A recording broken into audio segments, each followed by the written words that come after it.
Lovely প্রিয়তার বউ ভাতে কি কি করলাম সেটাই আজ জানাবো।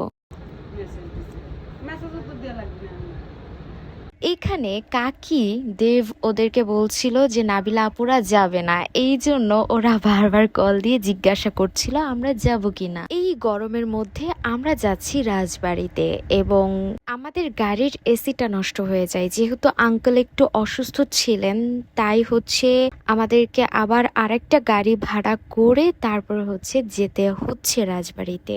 যেতে যেতে অনেক গল্প শুনছিলাম, বিশেষ করে আঙ্কেলের প্রিয়তা কি কি করতো সেই গল্পগুলো বলছিলেন। অ্যাকচুয়ালি একমাত্র মেয়ের বিয়ে দিয়েছেন, বাবার কষ্ট তো হবেই। এরপরেই আমরা বোর হচ্ছি কিনা সেজন্য কাকা এবং আঙ্কেল ওনারা গান ছেড়ে দিয়েছিলেন।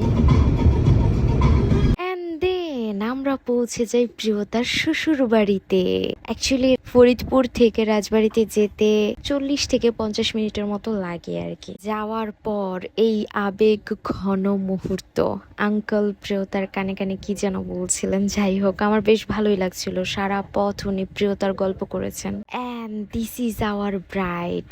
ওর এই হাসি মুখটা দেখে আমার বেশ ভালো লাগছিল, অ্যান্ড ওকে আজকে বেশ সুন্দর লাগছিল। এরপর ভাই বহুত ক্ষুধা লাগছিল তাই খেয়ে নিলাম। অ্যান্ড দেন এটা হচ্ছে আমাদের জিজু আর প্রিয়তা, ওদেরকে কিন্তু একসাথে দারুণ মানিয়েছে, তাই না বলেন তো?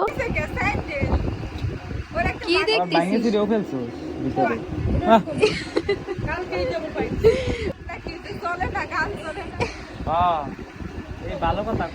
ভালো কথা বুঝছো, ওটা গান চলে, ওই জুতার পিছনে গান চলে।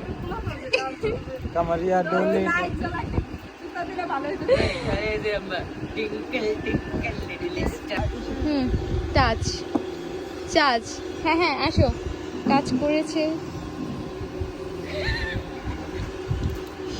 এটা কি বলতো? আটা ময়দা।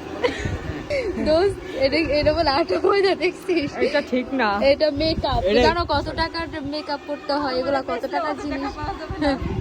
এই যে তোমার চোখের নিচে কালো, ঠিক আছে, কালি পড়েছে, ঠিক আছে, এগুলো ঢাকার জন্য মেকআপ আছে, জানো? আমি ভাই আটা ময়দা কিনে লাগাও। দেখছিস তোর মেকআপ কেও দাও সম্মান দিল না, সম্মান দিল না। ছেলেরা মেকআপ কে আটা ময়দাই বলে, কারণ ওরা অশিক্ষিত।